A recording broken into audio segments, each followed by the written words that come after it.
fun for some folks. Some folks just ain't very bright. Listen, I got a call from this guy, and long story short, he wants to take baby mama to court to prove that she's an unfit mother so that he can get full custody of his baby. But y'all, here's what a lot of folks don't think about. If you gonna throw stones, you can't be living in no glass house. He wants a full-on week-long surveillance. First of all, PIs ain't cheap. You're looking about $150 an hour. But also, we're not gonna be just like, okay, sure, give me your money, I'll do it. It's all willy-nilly. No, sir, we are nosy. We need to know all the details, right? I want to know who I'm dealing with. Some of these folks out here crazier than a bed bug, and I ain't having it. So anywho, I start to investigate this guy just to see if I'm even willing to take his case. This guy doesn't have a job, and he's trying to go almost 10 grand in debt to do a surveillance. Get custody of a baby he didn't even want, because by the time the baby was born, he had a new girlfriend, and she didn't want him to sign the birth certificate, so he did it. And the girlfriend broke up with him, and then he decided he wanted something to do with his kid. It's a dumpster fire. Anywho, so I do my due diligence, and I decide to call his bluff. So I said, okay, I'll take your case. I'm gonna need you to pay the whole thing up front. It was just over 9 grand. He says, all right, you got it. Brings me a money order. But then I'm like, okay, this guy doesn't have a job. Where'd he get this money? He says, oh, my dad died when I was young and he left me a chunk of money, some real estate. So I just followed in his footsteps and started investing in properties. His credit score was like 9. He defaulted on like a $300 Tilly's credit card. Well, as a private investigator, you never assume, but also as a private investigator, you don't believe nothing. So benefit of the doubt. Barely, but benefit of the doubt. So I go do surveillance on the mom. She takes her kid to school, daycare, whatever. She went to school herself at the local college. She went to work. Later that night, she picked the baby up from her mama's house, goes home. I noticed that there was a car sitting on her street. I remembered seeing someone in the car because I could see the light from their phone, so I could see them kind of moving around a little bit. No big deal, just an observation. Second day, basically the same thing. But at the end of the day, I noticed that same car. Well, I'm already suspicious of my client. To be honest, I really just don't trust anybody that's got that much money laying around and they don't have a job with the credit score of a toddler claiming to be an investor.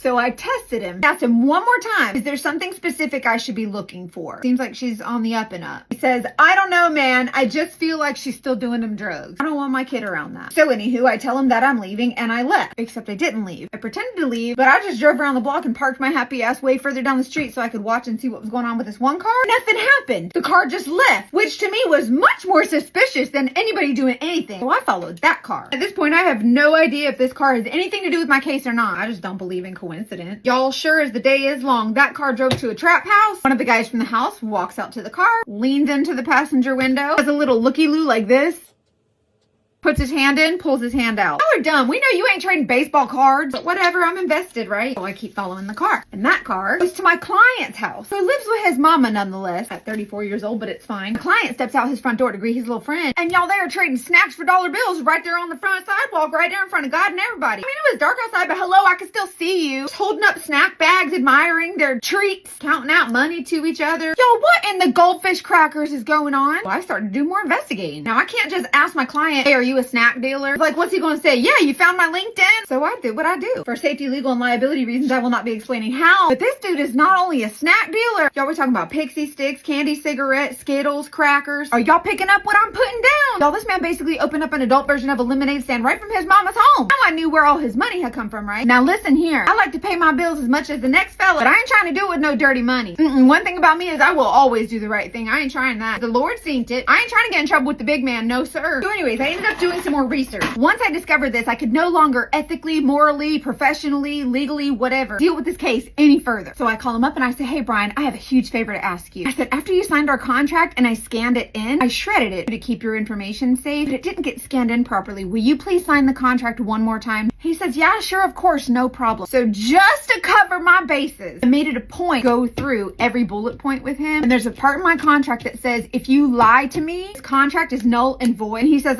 and he initials it. I'm no longer bound by the rules of chapter 493 if you lie to me. He signs it. So now, not only do I have the contract signed the first time, but now I have it signed twice. CYA, right? I have proof that he's lied to me. Contract is null and void. So I go to the baby mama who's trying to get herself through school. She's taking care of her baby. She seems to be doing all the right things. I told her everything. I told her that he was having her watched by me and another snack dealer, and that he was trying to get absolutely anything on her so that he could get that baby. He was at least able to file a restraining order against him. I wrote a statement on her behalf. And the rest I can't really talk about, but that baby's safe with the mama. But I'm really glad he hired me, and sometimes you're not finding the truth for your client. Sometimes you're finding the truth for your subject.